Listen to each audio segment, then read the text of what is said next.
मेरे अबू कहते हैं कि हमने आज तक करोड़ का मुंह नहीं देखा और आपके जीवन ने हमें करोड़ों का मुंह दिखा दिया है। ये वो हिसाब है। अल्हम्दुलिल्लाह मैंने इसमें से 6 एकड़ ज़मीन के लिए ख़रीदे हैं इस दफ़ा, और एक गाड़ी ली है और एक न्यू ट्रैक्टर भी लिया है, वेयर हाउस भी तैयार किया है, मकान भी बनाए हैं, और तकरीबन आप कुछ भी नहीं तो कह लें कि 3.5 करोड़ से प्लस अर्निंग मैं अल्हम्दुलिल्लाह इस साल कर चुका हूँ।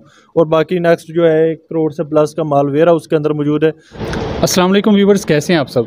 मैं अज़हर जहांगीर हुज़ैफ़ा बटू फार्म्स बहावल नगर से। व्यूवर्स, आज मैं हसीब भाई के पास आया हूँ। इन्होंने इस दफ़ा 6 से 7 एकड़ जीवन काश्त किया था और अल्हम्दुलिल्लाह इन्होंने तकरीबन आधे से ज़्यादा फ्रेश में सेल किया और अभी ये ड्राई में सेल कर रहे हैं। और इनसे मैं सीड परचेज़ करने के लिए आया हूँ। और बहुत से फार्मर्स ऐसे हैं जो कह रहे हैं कि हमारा जीवन सेल नहीं हो रहा, और कुछ लोग नेगेटिव प्रोपेगेंडा भी कर रहे हैं कि जीवन फ्लॉप हो गया। ऐसा कोई मसला नहीं है, आप बिल्कुल भी घबराएं ना। अभी आप चंद दिनों के बाद देखना कि इसका रेट कहाँ तक जाता है और इंशाल्लाह सबका अच्छे रेट के ऊपर सेल होगा। और जो नए फार्मर हैं जो इसको लगाने के बारे में सोच रहे हैं, उनको मैं यही मशवरा दूंगा कि अभी सीड ख़रीदने का बेहतरीन टाइम है। अभी आपको कम रेट के ऊपर भी मिल जाएगा, लेकिन जैसे जैसे आप लेट होते जाएंगे इसका रेट बढ़ता जाएगा। बाकी जो भी इंफॉर्मेशन है वो हम हसीब भाई से पूछते हैं, और इन्होंने आगे कितना काश्त करना है और ये आगे मतलब कि इनका प्लान क्या है, और इन्होंने कितना जीवन लगाया था, उसके अंदर कितना पैसा लगाया और अभी उन्होंने कितना कमा लिया है, सारी बाकी जो भी मालूमात हैं वो उनसे लेते हैं। अस्सलाम वालेकुम, मेरा नाम हसीब जवेद है और मेरा तल्लक तहसील हरुणाबाद ज़िला बहावल नगर से है। जहाँ तक जीवन की बात है तो जीवन का सफ़र मैंने 2 साल पहले शुरू किया था। लास्ट ईयर मेरे पास 6 एकड़ थे, उनमें से अल्हम्दुलिल्लाह मैंने जो है वो 3 एकड़ जो है वो तकरीबन फ्रेश के अंदर सेल कर दिए थे, और बाकी कुछ जो है मेरा ड्राई के अंदर है, फार्म के अंदर मैंने वेयर हाउस में रखा हुआ है, वो ड्राई के अंदर सेल करेंगे इंशाल्लाह ताला। तो जो फार्मर हज़रात नए आए हैं वो पैनिक का शिकार है, उनके लिए मेरा मशवरा ये है कि पैनिक होने की बिल्कुल ज़रूरत नहीं है। ठीक है, इंसान जो है वो बड़े बड़े खसारे जो है वो बर्दाश्त कर लेता है, और अल्लाह पाक की ज़ात जो है वो आज़माती भी है बंदे को तरह तरह के इम्तहानात लेके। ठीक है, अभी जो है बहुत टाइम पड़ा हुआ है, अभी तो हार्वेस्ट हुए को तकरीबन 1 माह हुआ है, अभी तो 4 माह पड़े हैं मार्केट के चलने के। ठीक है, तो पैनिक होने की बिल्कुल ज़रूरत नहीं है। अभी आप इंतज़ार करें, इंशाल्लाह ताला रेट्स बहुत बेहतर होने जा रहे हैं। बहुत सारे बड़े फार्मर्स, बड़े ग्रोअर्स जो हैं वो ख़रीदारी कर रहे हैं पाकिस्तान के अंदर, और हर बंदा अपना हिस्सा डाल रहा है। जिस तरह अभी अज़हर भाई आए हैं मेरे पास, इन्होंने 1.5 टन की जो है परचेजिंग की है, इसी तरह मैं भी नेक्स्ट किसी फार्मर से जो है वो परचेजिंग करूँगा, जो मेरी नज़र में होगा, जो फार्मर है मैं उससे परचेजिंग करूँगा। जहाँ तक इसके करंट जो है वो बात की जाए फिजिबिलिटीज़ की तरफ अगर हम आएँ, तो पाकिस्तान ने जो है वो लास्ट ईयर तकरीबन 22 अरब रुपए का जो है वो लहसुन को इंपोर्ट किया है। मतलब ये कि अभी भी हमें हमारी ज़रूरत का गार्लिक जो है वो पाकिस्तान के अंदर नहीं मिल रहा।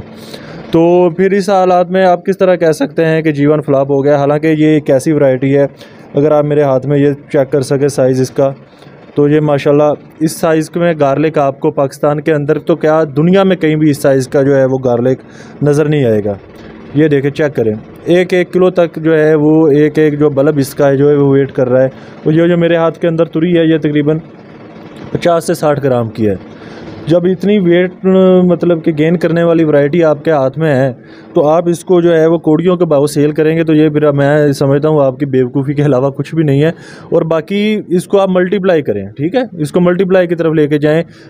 ये ऐसी चीज़ है जो मल्टीप्लाई हो रही है। मतलब इस दफ़ा आपने 1 एकड़ लगाया है, उससे अगले साल आपका 8 एकड़ का सीड बन रहा है। ठीक है, और नेक्स्ट ईयर उस 8 एकड़ से 64 एकड़ का सीड बन रहा है। इस हिसाब से आप अंदाज़ा लगा सकते हैं कि आपकी जो है वो इनिशियल जो है इन्वेस्टमेंट वो कितनी कम होती है कि 1 लाख में 1 एकड़ का सीड बन रहा है। 1 लाख के अंदर मैं फ़र्ज़ कर रहा हूँ कि 1 लाख के अंदर 1 एकड़ का सीड बन रहा है।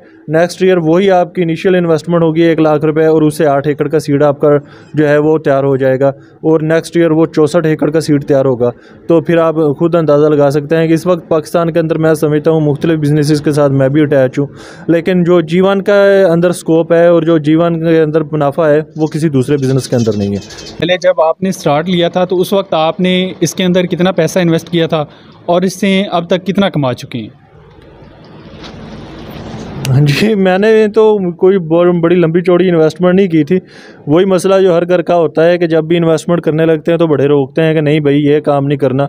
उस वक्त जब मैंने परचेजिंग की थी उस वक्त 500 रुपया रेट था और मैंने सिर्फ 40 केजी ला के लगाया था।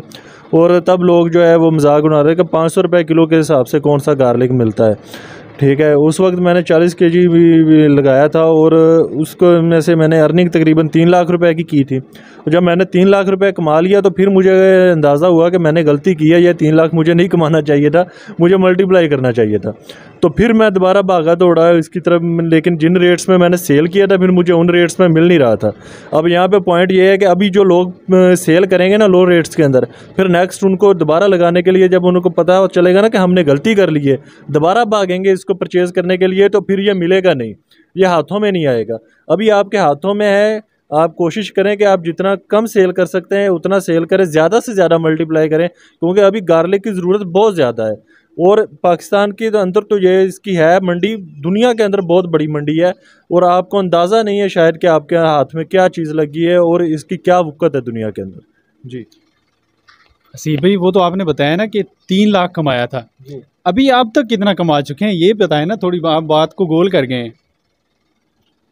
देखें, बात यह है कि चलें आपने सबने माशाल्लाह ज़रूर कहना है, मैंने अल्हम्दुलिल्लाह इसमें से इतना कमाया है जितना मैं समझता हूँ शायद मेरी जो है आने वाली 3 नस्लें भी ना कमा सकें। मेरे अबू कहते हैं कि हमने आज तक करोड़ का मुंह नहीं देखा और आपके जीवन ने हमें करोड़ों का मुंह दिखा दिया है। ये वो हिसाब है। अल्हम्दुलिल्लाह मैंने इसमें से 6 एकड़ ज़मीन के लिए ख़रीदे हैं इस दफ़ा, और एक गाड़ी ली है और एक न्यू ट्रैक्टर भी लिया है, वेयर हाउस भी तैयार किया है, मकान भी बनाए हैं, और तकरीबन आप कुछ भी नहीं तो कह लें कि 3.5 करोड़ से प्लस अर्निंग में अल्हम्दुलिल्लाह इस साल कर चुका हूँ। और बाकी नेक्स्ट जो है 1 करोड़ से प्लस का माल वेयर हाउस के अंदर मौजूद है। ये वो सीड है जो मैंने इसको सेल करना है मल्टीप्लाई करने के अलावा। बाकी जो है मल्टीप्लाई करने के लिए भी मेरे पास तकरीबन 15-16 एकड़ का सीड अल्हम्दुलिल्लाह मौजूद है। हसीब भाई, पाकिस्तान में तो लोग कारोबार कर रहे हैं, वो जीवन लगा भी सकते हैं, आप ओवरसीज़ भाइयों के लिए क्या मशवरा है? क्योंकि पाकिस्तान में आपको पता है कि वो कोई भी काम सही तरीके से कर नहीं सकते, पाकिस्तान के हालात इस तरह के हैं, तो उनको आप क्या मशवरा देंगे? उनको जीवन के अंदर आना चाहिए। जी, ओवरसीज़ भाइयों के लिए मेरा मशवरा ये है कि अमूमन जो आज तक समझा जाता है कि सबसे जी सेफ़ इन्वेस्टमेंट जो है जी वो है जी प्लाट ख़रीद लें। अभी बहुत सारे ओवरसीज़ भाई जो हैं वो बाहर से पैसे भेजते हैं कि जी फ़लाँ कॉलोनी में आप प्लाट ख़रीद लें। वो प्लाट ख़रीद लेते हैं, वो 5-6 साल बाद जब वापस आते हैं उसकी किस्तें अदा करके, तो आगे पता चलता है जी वो जो प्लाट ख़रीदा है उस पर कब्ज़ा हो चुका है, या वो जितने का ख़रीदा है वो उतने का ही है। मतलब ये है कि अगर आप 5 साल अपने पैसे को रोटेट नहीं करते, एक ही जगह पे बांधे रखते हैं, तो फिर वो पैसे की वक़्त ऑटोमेटिकली कम होती है, जिस तरह के पाकिस्तान के हालात हैं। तो इनके लिए बेस्ट अपॉर्चुनिटी जो है वो जीवन के अलावा कुछ भी नहीं है मेरे ख़्याल में। आप खुद ही हिसाब लगा लें। मेरे पास एक इन्वेस्टर थे लास्ट ईयर, मुझसे उन्होंने कहा कि मेरे पास तकरीबन 2 लाख रुपए हैं। लास्ट ईयर की बात नहीं, उससे पिछले साल की बात मैं कर रहा हूँ कि 2 लाख रुपए हैं, आप मेरे साथ इन्वेस्ट कर लें। तो मैंने उनको कहा कि आप इस तरह करें कि सीड आप ले आएँ, मैं आपको जो है 30% मैं आपसे रखूँगा, आप इस तरह करें कि 70% आपका होगा, खर्चे वगैरह सारे, केयर वगैरह जो है वो सारी मेरी। अच्छा, लास्ट ईयर वो मुझसे तकरीबन 3 लाख रुपए उन्होंने ले लिए, मतलब कि उनकी इनिशियल इन्वेस्टमेंट थी वो डेड होगी। और उनका जो है अगले साल जो है वो तकरीबन 4 कनाल सीड था इस दफ़ा मेरे पास मौजूद, और इस दफ़ा वो मुझसे 12 लाख रुपए लेके गए हैं, और अभी भी उनका जो है नेक्स्ट मल्टीप्लाई करने के लिए 2 एकड़ का सीड मौजूद है। मतलब अगर वो अभी स्किप करना चाहें तो भी उनके पास 70-80 लाख रुपए का सीड मौजूद है, और आप उनकी इनिशियल इन्वेस्टमेंट देखें तो वो 2 से 2.5 लाख रुपया थी। तो ये ओवरसीज़ भाई हैं, वो उनके लिए मेरा मशवरा ये है कि अगर इन्वेस्ट करना है तो पाकिस्तान के अंदर सबसे बेस्ट अपॉर्चुनिटी जो है वो जीवन है, और जीवन के अंदर आप इन्वेस्टमेंट करेंगे तो आप देखेंगे कि इंशाल्लाह ताला आपका पैसा जो है वो मल्टीप्लाई हो रहा है। ठीक है, ये नहीं है कि आपने एक कॉर्नर प्लाट देख के जो बुक किया था उस पर बिल्डिंग खड़ी की, जब बिल्डिंग भी खड़ी होगी तब पता चला जनाब ये तो मकान प्लाट आपका था ही नहीं, साथ वाला प्लाट आपका था। इस तरह की कोई चक्कर नहीं है। अल्हम्दुलिल्लाह इस वक्त जो है पाकिस्तान का सबसे ग्रोइंग बिजनेस जो है, आप किसी भी साइड पर चेक कर लें, आप खुद फिजिबिलिटी तैयार करके देख लें, जो जीवन है इसका कोई मुकाबला नहीं है। जी हाँ, बहुत शुक्रिया हसीब भाई, आपने टाइम दिया। तो दोस्तों, उम्मीद है कि आपको आज की जो हमारी वीडियो वो पसंद आई होगी। बहुत शुक्रिया दोस्तों, दुआओं में याद रखना। अल्लाह हाफिज़।